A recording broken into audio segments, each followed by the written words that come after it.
Welcome, everyone. My name is Julie Brakovich-Phillips. I'm the Manager of Technology Support Services in IT and your host for the IT Forum. Today, we will be reviewing various applications that are available in Microsoft Office 365. And since we have quite a few presenters, they will be introduced at the beginning of their section. Before we start, let me explain how you can talk to us during the webinar. Even though the webinar setup does not allow us to see you, you can see us, our slides, and demos. If you have any questions during the presentation, just type them in the Q&A chat on the bottom of your screen. We will answer these directly in the chat or at the end of the presentation. If we do not have time to answer them all, we will do so in our follow-up email. After the event, be on the lookout for our email that will include a survey, the resources we reviewed, and a link to the webinar recording.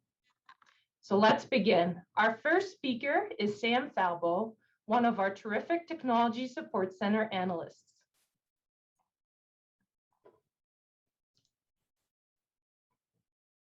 Thank you, Julie, and thank you for that introduction. I promise the check is in the mail. My name is Sam. I'll be talking to you about bookings today.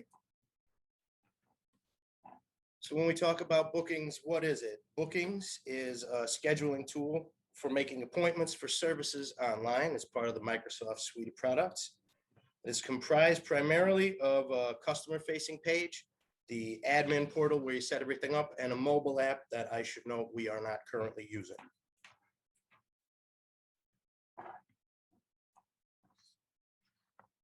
So why are we using bookings at the TSC? When the university announced plans to return to on-campus instruction, we needed to find a way to provide services needed by the campus community while also observing health and safety requirements. Bookings provided a mechanism to limit foot traffic while adding operational efficiencies to our day-to-day operations. So the example would be a reservation is made through an existing booking site like we have, which then generates an email and notifies the team that a customer has made a reservation for service. And then a calendar appointment is created for both the person responsible for providing the service and the person who requested it. And as we get a little further into it and I show you some specific examples, you'll see how you can customize that process as well.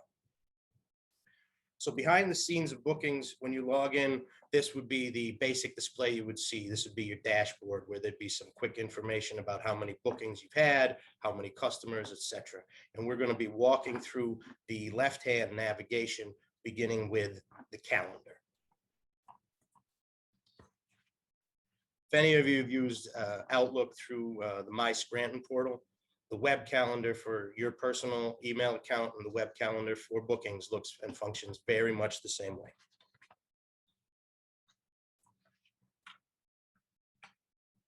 The booking page tab is where you would go to customize your booking site, your public facing page with color schemes and things like that. The customer tab would house all the information you have for those who have scheduled appointments for service or those you've imported from the directory, for example. You can also manually add customers, obviously. The staff tab is where you would add staff who will provide the services customers can book, and you can define their role, include their contact information.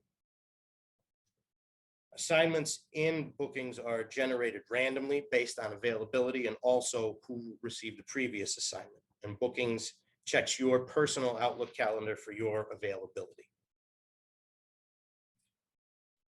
The services tab is where you define the services you are going to provide people, customers access to schedule. And one of the services I chose as an example is our new employee orientation. And you get a sense in these next couple of slides how much customization you can provide to the services you've offered. So obviously the title, the brief description, where they could have it, the staff that would be assigned to provide that service to any customers who book it. And as we progress through, you can see you can add custom fields, you can add reminders at different intervals. And you also set your scheduling policy. It should be noted that you cannot assign a service, to a distribution list or a shared mailbox. And the final tab is your business information. And this is going to be the backbone of pretty much everything. You'll define the hours you are available to provide service, where you're located, and how people would get in touch with you. As I said, the TSC is currently using this resource, and I would encourage each of you, if you're interested in it, to go take a look at it. You can find it at scranton.edu/tech support. It's the fourth option down there with the little star that says schedule an online appointment. And to the right, you'll see the services we're currently offering. So just a few thoughts before I conclude. When we decided to move forward with bookings, we did not specifically include Royal cards because we felt they were too important, particularly with building access, to have that be a schedulable appointment. It's not that you can't schedule an appointment, it's that you don't have to. The onboarding process is something that we've had a lot of success with bookings, but we're also constantly looking at ways we can refine and make it more efficient, both for us as well as new members of the campus community. One of the things we added was the opportunity for appointments via Zoom, and I will tell you that has been tremendously successful in providing support to some of our students who've needed help either with Duo or certain laptop issues. I even helped a student resolve an issue getting their smart TV registered for our wireless. One of the things that Microsoft recommends, particularly for bookings, is that you regularly evaluate the services you're providing and remove any that don't need to be provided any further. Bookings should not create redundancies, and bookings should not replace certain things because it just isn't designed to be robust enough to handle things like Royal IT support or the work order system, for example, in facilities.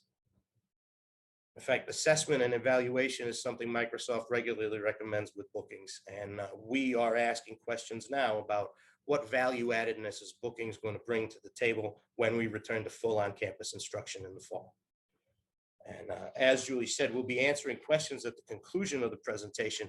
But if you have a question about bookings or any of the products you're going to see here today, I'd encourage you to send an email to techsupport@scranton.edu to get the ball rolling. With that, I thank you for your attention.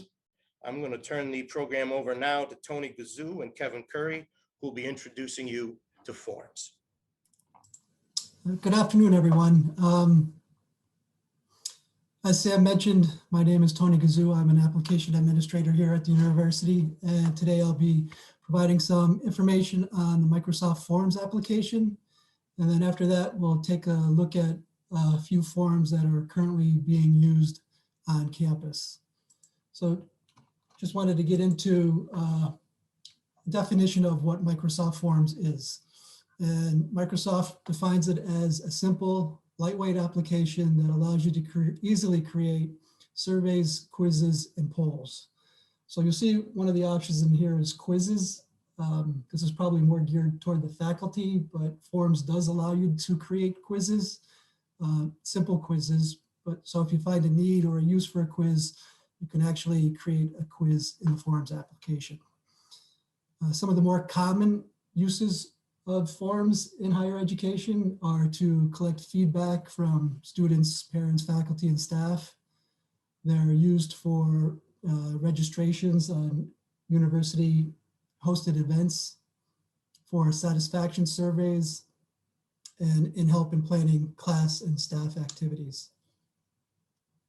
So Microsoft Forms is available for use by faculty, staff, and students. It can be accessed through the app launcher. That's that icon usually in the upper left-hand corner. It looks like 3 rows of 3 dots. And if you enter through your email in my.scranton or any of the other Microsoft 365 applications that you might have access to, like SharePoint or OneDrive, you would click on that app launcher icon. A list of the available applications to you would display. One of those would be Forms. You would click on the Forms application and you would be ready to create some forms. One of the other features I wanted to hit on was the ability to share the forms. So once you create a form, you have the ability to allow and accept responses from individuals both within and outside of the university. So when you create a form, you'll need to take into consideration who's going to be responding to the form. So if it's inside the university only, there's an option that you would be able to select, which is only people in my organization can respond. But if it's people that are both inside and outside of the university, then there's an option where anyone with a link can respond. So when you're receiving your responses, you can decide on whether they can remain anonymous, or if you need to know who is submitting the forms and the responses, then you can require some identifying information on the form itself, such as name, email address. If it's specific to the university, then you could use an R number. You can mark those fields as required, and any individual completing the form and trying to submit it would need to include those pieces of information before they can complete the form. You also have the ability to set a start and end date on the form. So this would automatically set the start date for the form when the form would become available. And then it would also automatically close and no longer accept responses once that date and time are hit.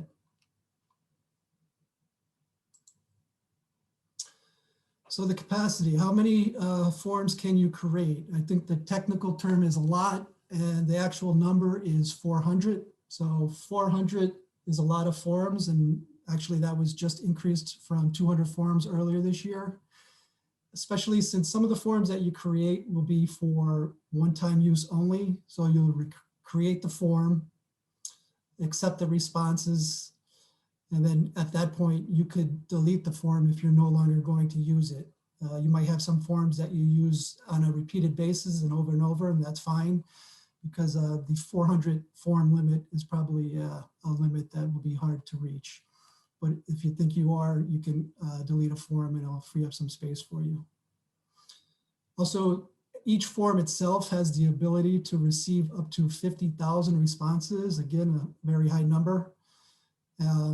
But whether you receive 5 responses or 50,000 responses, those responses can be saved and exported into an Excel file and then used for future reference. So finally, I bet you're asking, well, what does an actual form look like here on campus?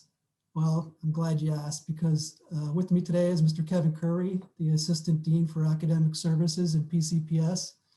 And he was kind enough to take some time out and show us some of the forms that his department are currently using on campus. So Kevin, I'll turn it over to you. Great, thanks. I'm gonna share my screen since I'm gonna just show you the forms that we use. Let me pull that up. So, gotta wait for it to load. So we use 3 forms primarily in our office. As of this point, we're developing a satisfaction survey form to go out to students, hopefully at the end of this semester. So that'll be our 4th form. And they're all used on a repeating basis. We developed our first form for the school year, which was FERPA. This is the Family Educational Rights and Privacy Act. So students here have to disclose to us when they come here whether they want their parents to be involved and how involved they want their parents to be in their academics. And so we offer them a link to what the policy is, and then we ask them to answer some simple questions. And this form is unique compared to the other forms is because it stays open for eternity. So if we get a new student, we can just share the link with them and they can fill it out. And since the form stays open, we can review those at any point. So we then update their file. I can't show you any results, obviously, since that's private information, but this is unique in that it stays open for the entire duration. So it's been open since September. Another form that we use is our walk-in form. So when we transition to virtual advising, where we don't see students in person due to COVID, we had to figure out how do students contact us that they need help, that they need to see an advisor. And so in thinking through the process, we came up with this form. And this is a very simple form. It's only one question, and it's who do you want to see? And what's important about this form to emphasize is that 1, there's instructions, but 2, behind those instructions is a process. So I find that the forms that you use are only as good as the process which backs up the form. Meaning if you have a bad process and a good form, that's not going to be any good. And if you have a bad form but a really good process, that's also not good. So you want to try to make both as seamless as possible. In this case, we, as an advising staff, have access to the results, and we keep that open on a daily basis to see when someone needs some help. This is especially important in the first week of the semester, so we don't leave this one open like we do with the FERPA form. So for the very first week of school, this is open and this is what we go off of. So it's almost like students knocking on the door and saying, hey, I need help, but it's all virtual, which is really helpful to us. And then the last and most important form that we use and most popular form is called the problem registration form. This is a more complex form where students have to disclose a lot of information. In fact, the more information they give us, the easier we have in solving the problems that students face.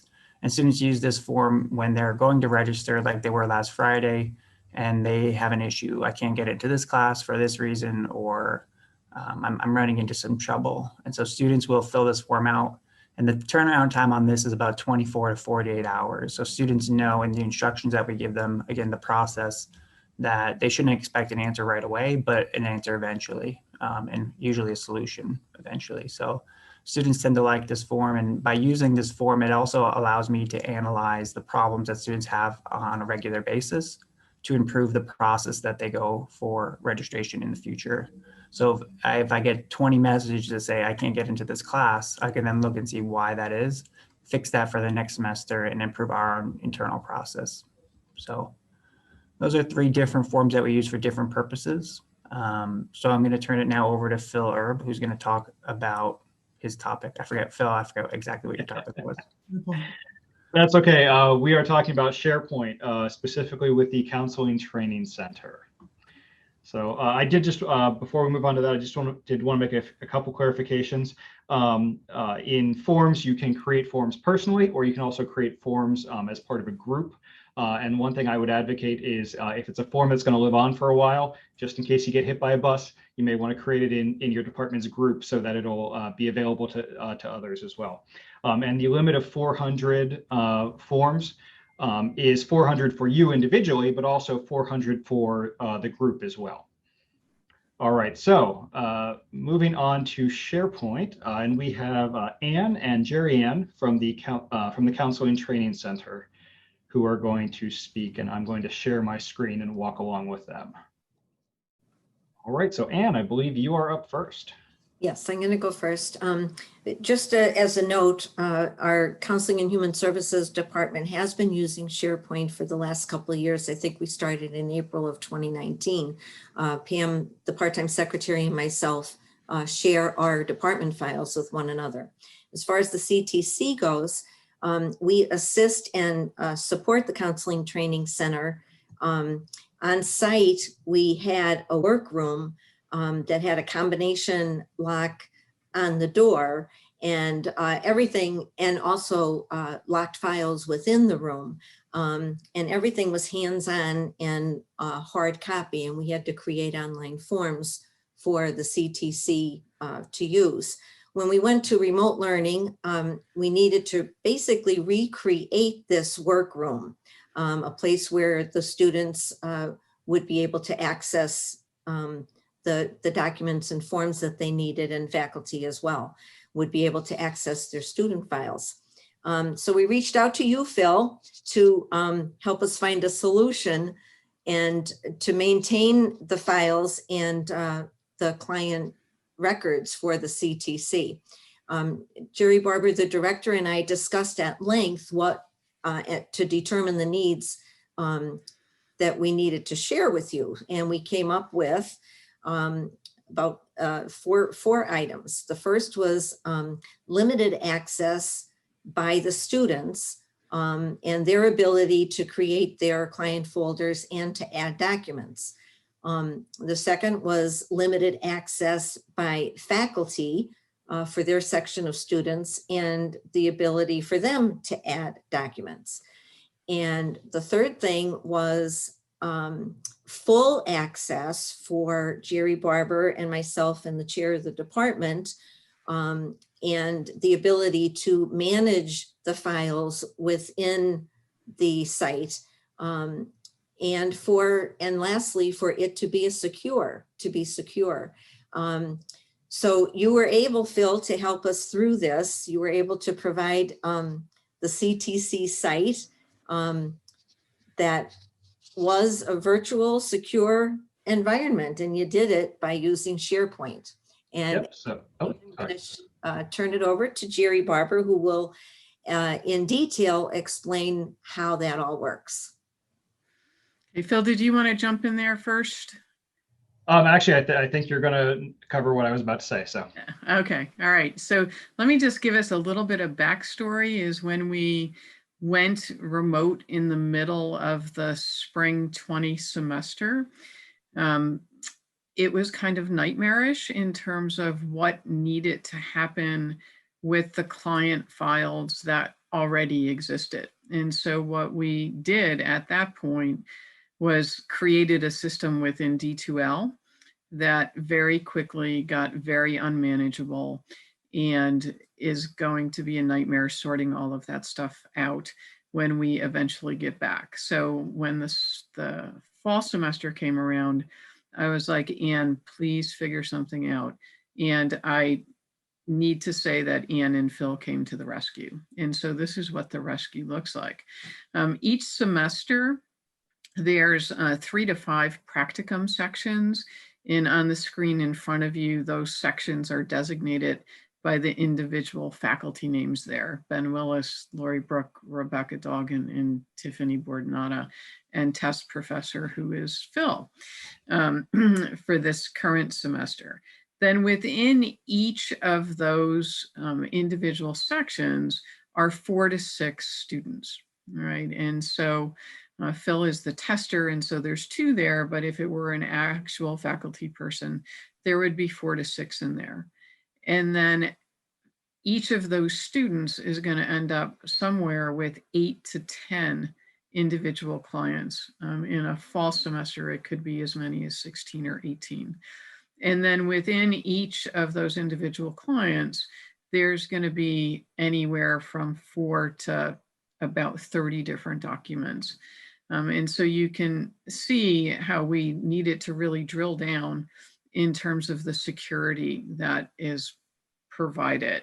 So what the other piece, if we go back to the main page there, is that each of the students, in order to populate their files, need to get specific forms or documents.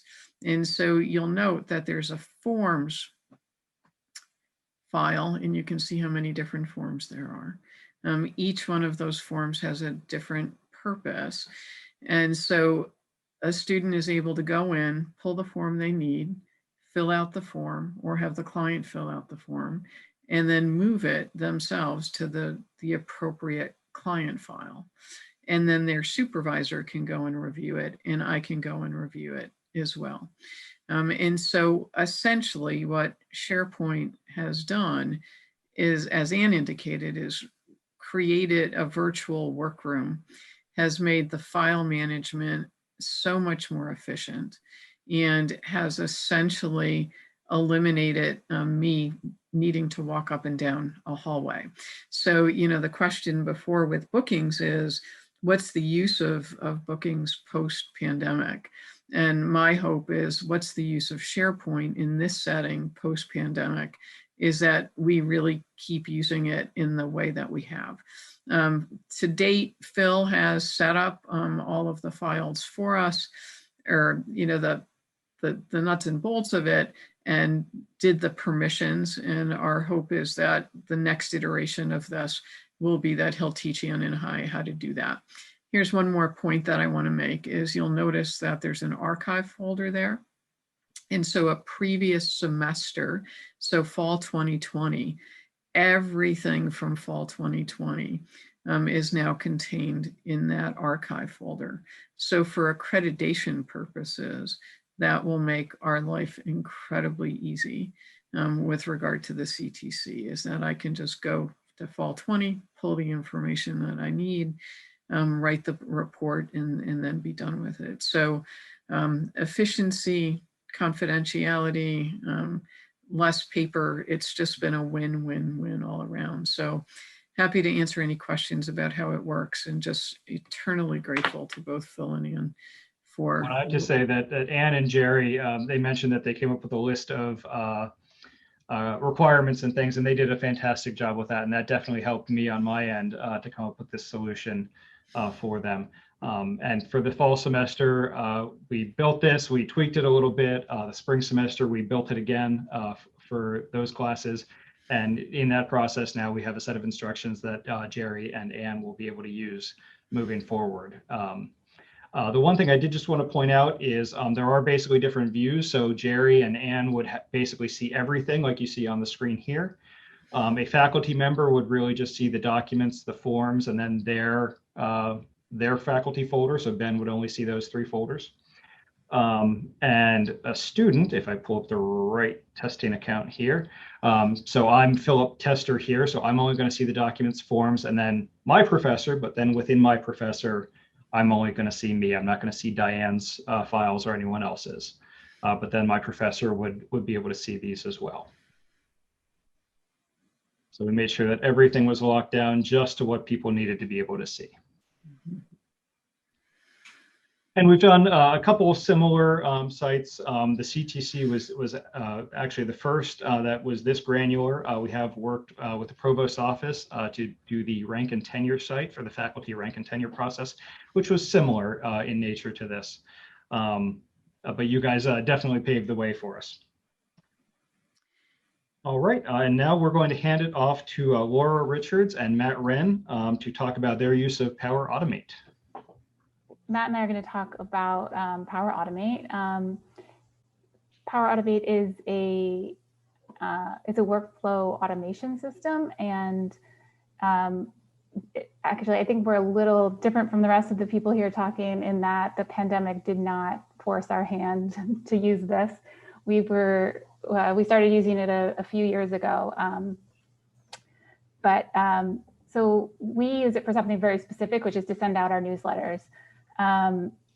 So I think, we'll talk for a few minutes, and then I think Phil's going to jump in after us to give you some other ideas about how to use it. So you should have gotten Rural News today, and that's one of the newsletters we send through Power Automate. So we send that newsletter each week to staff, faculty, students, parents, and then we send it to those audiences plus all of our alumni once a month. And when that once a month email goes out to about 40,000 people. So it was really important to us. It's always really important to us to make sure it looks consistent to everyone when we send it. So before 2018, we sent it pretty successfully via Mac mail. We all use Macs in our office, and it worked. It kind of any other way we tried to send it, it wasn't consistent to our audiences. But I don't know if Matt, you want to talk a little bit more about that? I think the main difference between our newsletter and say like a normal email is that it's like a structured, stylized email. It's built using like HTML. So that's where the inconsistencies would come up. Like we use MacMail because they have the option of including HTML content, and we don't have that option anymore to use it. So we can't just safely and reliably upload HTML emails in in any sort of like email client. So we're kind of stuck as to how to distribute this email without any like these like Outlook and Web Outlook would sort of rearrange our content in a way that we didn't want it to do it. That was our main problem specifically. Right. So that we had spent a lot of time redesigning the site a few years ago, and it was really important to us to make sure it worked the way we had designed. So when we worked with Phil to figure out how to send the email the best way. And this really was the most consistent for us. And I don't know, Matt, if you want to show them a little bit about kind of the back end of it. Sure. Power Automate's just another app too underneath when you go to Outlook on your web 365 version. Mine's up here, but if you don't see it, you just click on all apps. And it's Power Automate. It used to be called Flows, so a lot of stuff still referred to as Flows. But this is the email we use for Royal News every week. It's at this URL. It's all HTML. It's exactly what has to be inserted and sent out in an email list. So there's a way to do that with Flow. And I have like many shared flows. So we have our, once it loads, so we got to send our Royal News. And it's a very simple setup on paper. So when there's lots of ways to send out flows, like you can have them done automatically, or ours is done manually. So we manually do this email, but once you see how we have it set up, so we have it manually, that's the first step. And then the second step is pulling the content from this link is the page that we just showed you. So this is our email, it's the link, and this link's right here. I believe on the next step, it'll show you so the next step is to send it from a shared email box. So we send it as Royal News. That was another issue that we didn't have once we moved from MacMail, that we could easily change who we send it from. And Laura and I both can share as Royal News. I think we could still do that, but it was much more difficult with Outlook, especially the main problem was the consistency. So this kind of eliminates that because we could send it as Royal News in this case. And then we have our list that we send to. And it's just like a normal email at this point where it's like, okay, here's the subject. And this is the subject we have every week. And another thing that Power Automate helps quite a bit is you can add custom variables. And this one is just, if I can move it a little to the side here. It's just every week we have a certain date on it. I'll say the month, day, and year. So that's the specific Royal News issue. We used to do this manually, so that add an extra layer of what could go wrong with human error. This removes that because it takes the current time and then formats it into that way we always like it. So that's always consistent. It's always getting the right time and date. And then this section is just the everything that's inside this email.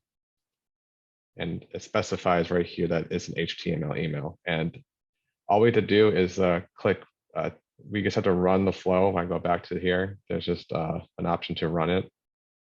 So we run it and it sends the email list and we approve it and it sends it out to everybody. So that's the general gist of how we send out this distribution email to everybody. And you can see how you have a record of when you sent each email. And I think the other thing is, I don't know if you saw when Matt was showing the flow list, but we've since doing Royal News done various other emails. We've found that it's just so convenient. And I mean, like Matt said, I think it just removes that all the automation is really important for consistency, both visually and to eliminate human error, since we're sending a lot of this stuff, and having to choose all the stories each week, that kind of thing. This just helps us kind of eliminate other issues along the way. We focus on what the content's supposed to be, not really the technical aspect of sending it out anymore. Exactly. Yeah, and so when I send it each week, this process takes me about 2 minutes. So I don't know if Phil wants to jump in and talk a little more about what else Power Automate can do. Yeah, so thank you very much, Matt and Laura. That was definitely a solution to a problem that Matt and I were going around and around and around with a couple of years back when MacMail changed some of the ways they did things, and it didn't want to work nice with Office 365, and then Office 365 didn't want to work nice with the HTML emails. So this was definitely a nice and quite simple solution looking at that flow. I'm going to share my screen here. All right, so I just have a couple of flows here, and I'm not going to dive too far into these, but just to show some of the things you can do. The one that Matt and Laura had was nice in that it's honestly a nice and free replacement for things like MailChimp or Emma if you don't need some of the extra features they have in there. And so it was a nice way to get that done. One of the things I do here is I receive an email every night with a file that I need to do an automated process. Well, it's getting that file from email into the automated process isn't necessarily straightforward with the code that I have, but I use this flow to grab that file every night from the email, and if it loads here. So this has a recurrence where it'll run every day, and the specific settings are to run at 10 p.m. It'll grab an email that was sent from a specific address. Actually, nope, I changed that. So it's actually just checking anything in that mailbox. And then it's going to take any of those emails, and then it is going to grab the attachments and put them in OneDrive. And then just for giggles, it sends me a message so that I know that it happened every day, and I don't need to worry about that. So I just get a nice little notification in Teams, which Diane's going to talk about in a little bit. Another one that I use is this notification. Again, this is grabbing something from email. It's kind of sensing a pattern with me. I'm trying to get away from email, where it takes a voicemail that we get, and many of you may get your voicemails to emails from our email, and then sends a Teams notification to our off hours support team to say, hey, there's a voicemail here. Somebody has a problem, a critical problem, because you should only push that button on the phone tree if it's a critical problem. And then it's going to send, so it sends a message to Teams, and then it also pulls out the attachment, which is the audio file, and posts that into Teams as well. So that got a little tricky, but managed to get that to work. So then we can just go, we get an alert in Teams instead of having to check our email, it just bings on our phone or wherever we are. We seem to have Teams on everything these days, and then I can get it all right there. Then the great thing about that is then we can have a conversation right there in Teams about that. And I think I have a demo of that. I do. So it just sends a message right here. I can click to listen to the voicemail attachment, and then all of us on-call people can go and have a conversation. I always blame the network. So, and then we can have that all right there, and everything is all in line. So that's kind of a nice way to tie those things together. All right, so now we are going to turn this over to Diane Kennedy to talk about Microsoft Teams. Hi, Phil. Thank you. Thanks for whetting our appetites for Teams. I did that just for you. Thanks. And I'll see you shortly as Philip Tester. Okay, so I'm here to talk about Microsoft Teams, as Phil said.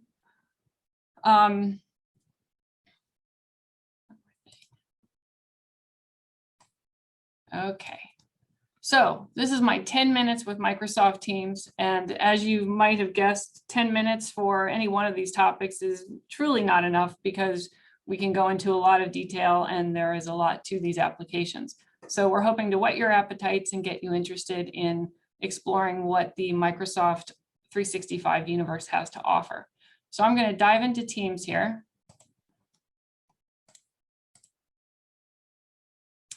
And where we're starting out is in an actual team with a bunch of channels. So before I get into the team, the nitty gritty of a team and a channel, let's talk first about Teams as an overview. Microsoft Teams is, according to Microsoft, the hub for team collaboration in Microsoft 365 that integrates the people, content, and tools your team needs to be more engaged and effective. It offers a persistent chat-based collaboration platform complete with document sharing, online meetings, and many more extremely useful features for business communications. Now, that's the official Microsoft language for what Teams is. But what they don't say in that is that they designed it to actually be a single pane of glass. So as Phil talks about using Power Automate and sending messages to teams, that's part of this single pane of glass concept where everything you do starts and ends essentially in Teams. So Microsoft is hoping that once you get into Teams, you're going to start integrating all the things that my colleagues have just discussed and presented to you here today, such as Power Automate and bookings. There is a way to integrate all of those tools within Microsoft Teams, thus that single pane of glass concept. It's a new way of working, and it's all about creating this digital experience for work that integrates your content, your tasks, your information, and all of your communications into that one-stop shop so that you don't really have to go looking for things all across your desktop or other systems you may be connected to. So a lot of those tools that were just demonstrated to you can easily be added to Teams through what's called this side rail over here, and also up here as a tab in a channel. And I'm going to dive into those a little bit more.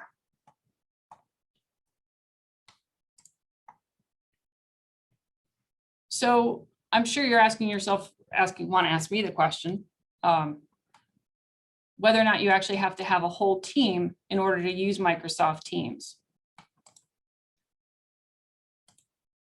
So to differentiate a team from actually using Teams, I put these bullet points together because it is a great question. So a team, a formal team, often represents a division, department, club, topic, or project. It typically requires a minimum of 2 co-owners and 3 members. It should have an expected duration of no less than 6 months. It may include anyone with a Scranton.edu email address. It can be public or private, and it can include, or actually does include, other Microsoft services. And I'm bringing that last point up, point number 6 up, because when a team is created for any one of those groups, it automatically comes with a SharePoint library for document storage, a OneNote notebook for sharing notes and other content, and a planner and to-do board so that you can plan your team's tasks and work.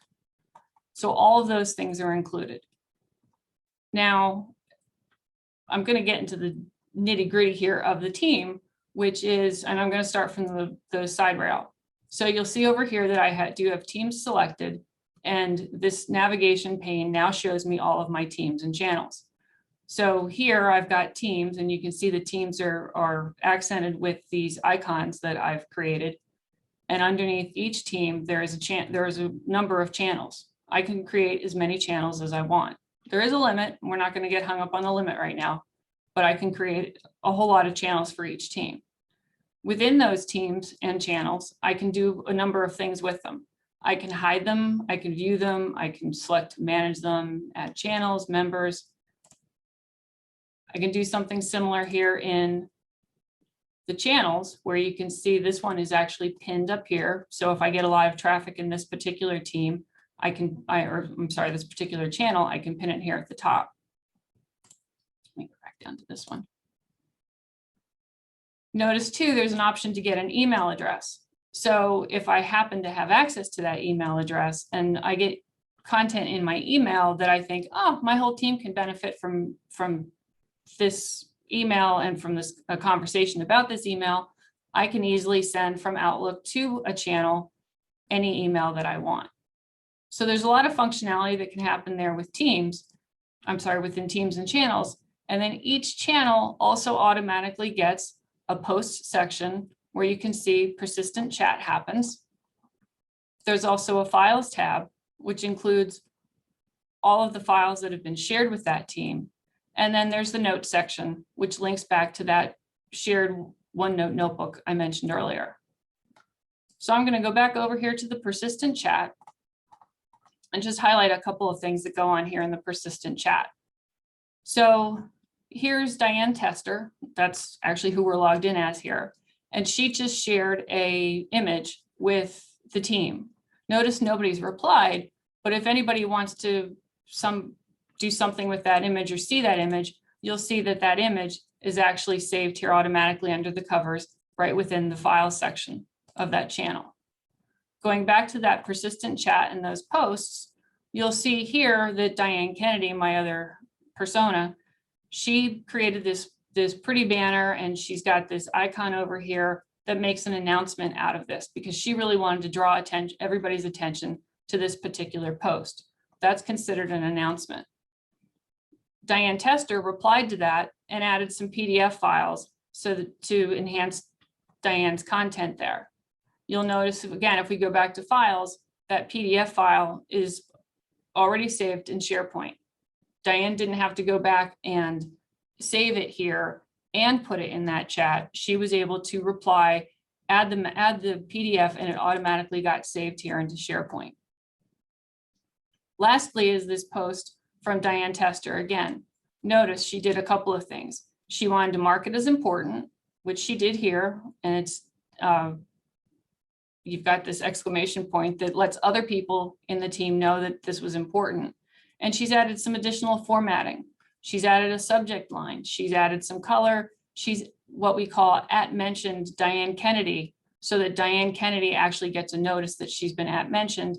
And then she added some additional information, and she even added a dancing monkey there, emoticon there at the end.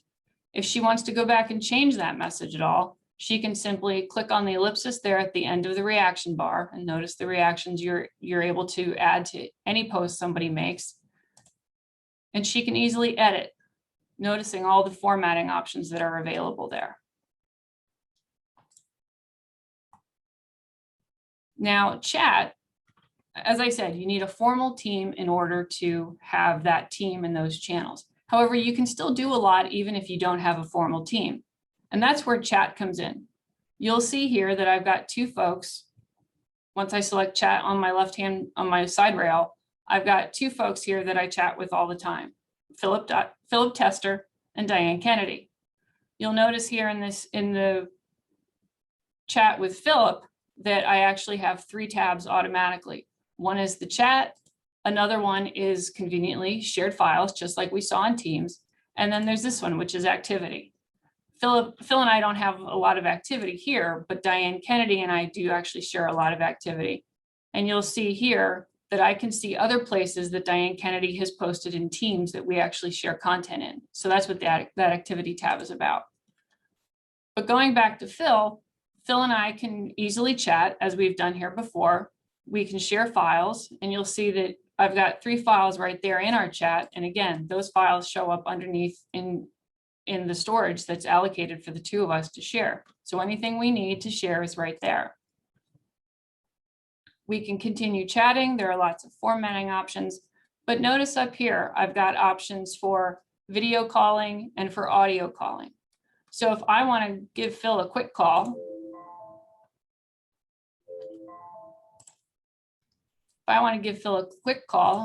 I simply click on that little meeting thing.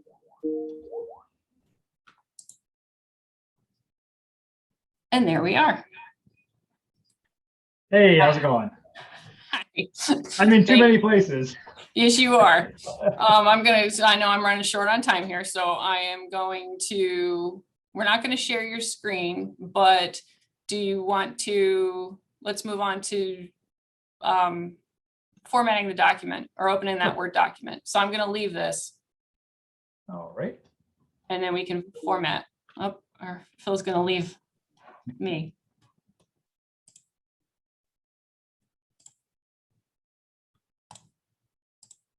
So you'll notice that Phil and I shared documents. If we both open that document,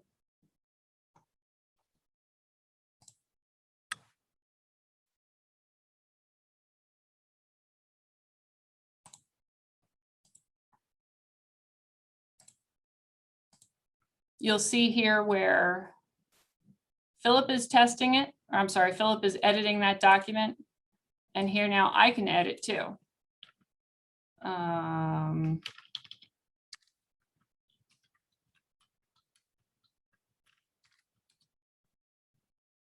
Once we both finished editing the document, we can simply close it.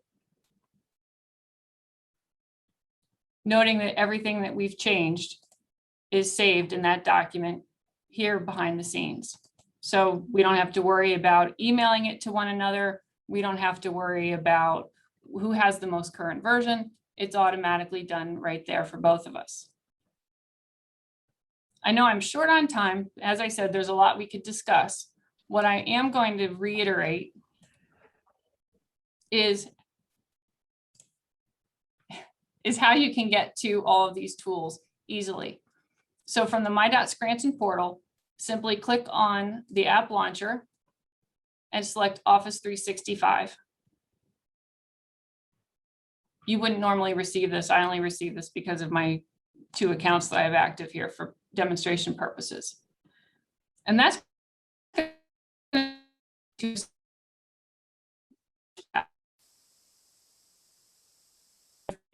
colleagues have done recently as well. Here's some recommended content for me, showing me things that I've edited and things that Deanna, my manager, has edited that I have access to. It shows a long list of all those items as well. I can limit that to what I've done recently. I can limit that to what's been shared with me. So there's a lot of content there that's provided. Notice I can launch any of these tools from this side rail. However, if I don't know what the tools are and I want to investigate first, I can simply launch this home button from the bottom. And now that shows me all of these tools that we've discussed today. There's bookings, there's forms, there's Power Automate, there's SharePoint, and there is, where is it? Teams. So if you want to get started with Teams, as I said, you don't need a team to get started. You can simply chat with your colleagues once they get there. You can launch Teams from here and you can get into your account, and that will actually give you a prompt as well to download the desktop version. I'm going to turn this back over to Julie now, and she'll address any follow-up concerns we might have, as well as answer any questions. Thank you, Diane, and thank you to all of our presenters. We have answered quite a few questions in the Q&A chat, and I will make sure to include them in our follow-up email. If you have any additional questions, please do not hesitate to reach out to any of us or to email techsupport@scranton.edu. We are out of time, but please make sure to reach out to us. It was a pleasure to have you. This concludes our webinar. We hope you found the presentation interesting, and we hope that you are ready to delve into it all yourself. So be on the lookout for an email with additional information, and have a nice day.